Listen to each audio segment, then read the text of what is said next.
There's the thought that you've saved a baby's life, you may have saved your father's life, your mother's life, anyone in your family. You could have saved anybody's life, even a best friend. We have a huge range of people that the blood goes to. There's your donors for trauma. Now, most people think that trauma, car accidents, that sort of thing, is a huge donation point. It's only 2% of our blood. You have a huge number of people with cancers and different illnesses. They do take up a lot of our resources, but you also have platelet donors and plasma donors on top of whole blood donations. So the more people that we can get in, the better, because whole blood donations, you can only donate up to 4 times a year. So it is a spaced out time when you've got 1 in 3 people needing blood, but only 1 in 30 donating blood. We need more regular donors. So what do you think is one of the major barriers to people donating blood? I'm one of the sufferers. I hate needles, and most people do. Tetanus shot, you get the dead arm and the pain. This is totally opposite. The needle going in, not to scare anybody, but the needle is smaller than a tetanus needle as far as length and everything. There's no big sharp jab. It's a fully controlled needle put into the arm, and you just sit there. The girls will bring you out a nice coffee or an orange juice or something, whatever you need while you're doing your donation, and you just read the paper. It's a pretty relaxed atmosphere. The needle's extracted at the end of the donation.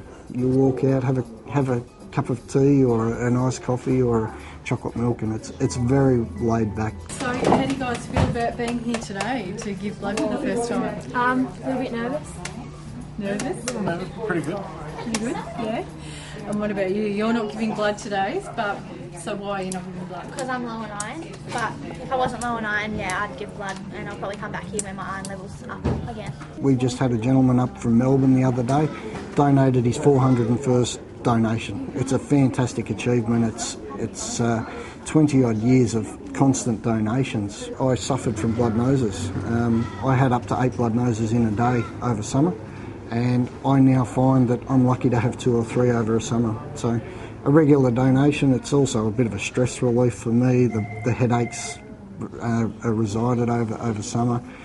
There's a lot of health benefits from it, and you know that your blood's constantly being cleaned out and you're keeping a healthier body in all facts. So do you know where you're going from here? Yeah, we're going into an interview, and they're going to ask us a couple of medical questions. So because they are of a slightly personal nature, they do them in a little interview room. Okay. So have either of you, had a lot of needles before? Do you have a sense of what the process is? At school? Yeah. Yeah, I've had a lot of needles. I've had tattoos and piercings, and I've had blood taken before and immunisations. So you're pretty right with the whole needle thing. And what about you? Alright, I guess. Just had a few immunisations and things like that? Yeah. So have you ever had any blood taken from you before? No. No? They give you a form to fill out which asks you questions on your age, your health. They take your blood pressure. They do a test to check how much fluid you've had, ensure that there's enough liquid in your body.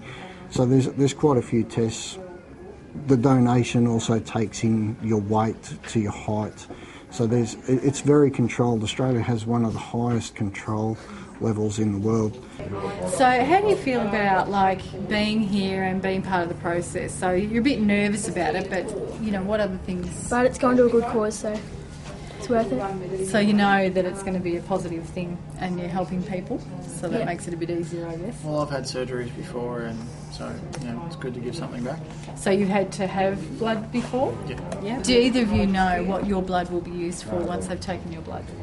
I think they just break it down into platelets and whole blood. I think they take plasma out of that. No, not entirely. Not entirely? So do you don't know what they use the blood for afterwards? Like who gets your blood? What kind of people? No. Sick people. Sick people, yeah. Come on over here. Have a seat. Just have a seat.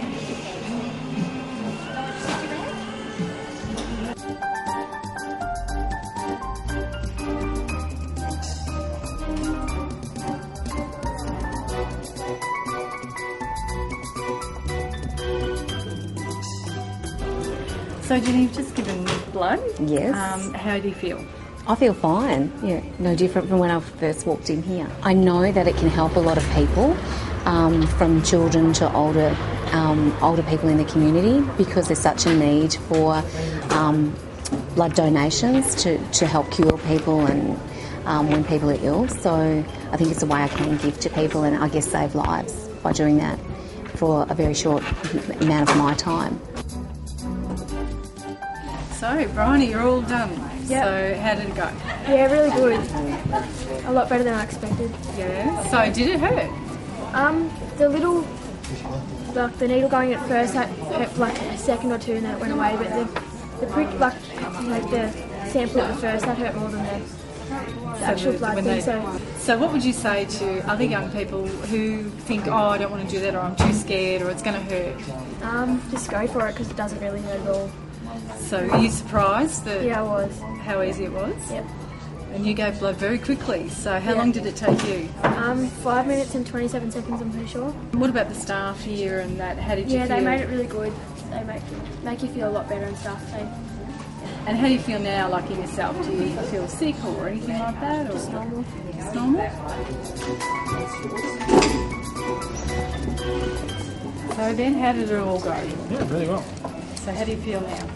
A little tired, but yeah, really good, really good. So did it hurt? A little at the start, but I mean that's expected having a needle.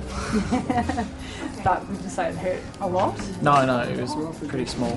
So anyone who had fears of doing it, I mean, no, it's not that bad. Look, I would encourage all young people to, think about it, and if they, are comfortable to do it, because it's not, about 4 seconds, you feel a sting, and that's about it. But I think you need to think about it in a bigger way than something that's going to hurt you for 4 seconds, that you can actually help save lives and babies and kids.